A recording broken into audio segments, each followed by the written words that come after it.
এই মুহূৰ্তত লৈছো এটা বিশেষ খবৰ মানুহক সহায় কৰিবলৈ এলাগমান ধন সম্পত্তি অথবা টকা পইচা নেলাগে মাথো লাগে এটা মন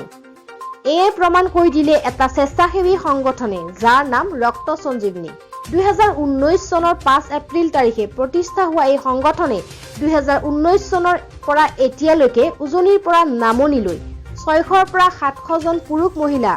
বা কণ ল'ৰা ছোৱালীক নিজৰ ৰক্ত দি জীৱন দান কৰি আহিছে ইয়াৰ ৰেজিষ্ট্ৰেচন নম্বৰটো হৈছে RS/238/1/20 of 2020-21 এই সংগঠনটোত প্ৰায় 20ৰ পৰা 2500 যুৱক যুৱতী সংযোগ হৈ আছে এই সংগঠনটো প্ৰথমৰ পৰা লিড হৈ আছে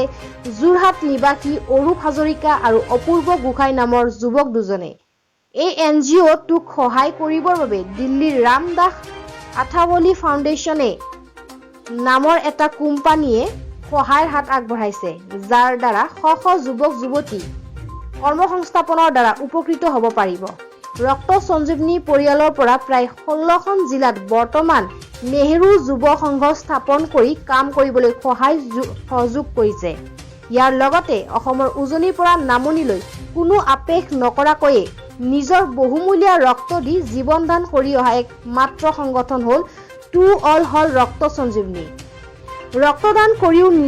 তেওঁলোকে নিজকে সমাজত এজন আদৰ্শবান খেতিয়ক হ'বৰ বাবে বহুকেইবিধ খেতিৰ বাবে বিনামূলীয়া সামগ্ৰীৰ লগতে প্ৰশিক্ষণৰ ব্যৱস্থা কৰিছে ৰক্ত সঞ্জীৱনীৰ দ্বাৰা হাতত লোৱা কিছুমান কাম যেনে মাছৰুমৰ খেতি অমিতা নেমু ড্ৰাগন ফলৰ খেতি ইত্যাদি কাম হাতত লৈছে সঁচাকৈয়ে আজিৰ যুগত নিজৰ কথা নাভাবি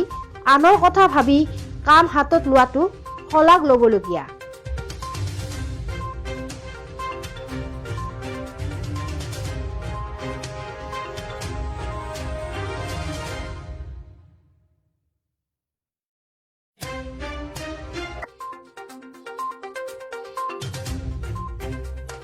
গোলাঘাটৰ পৰা অনুপম দাসৰ ৰিপৰ্ট ৰেড ৰিভাৰ টাইমছ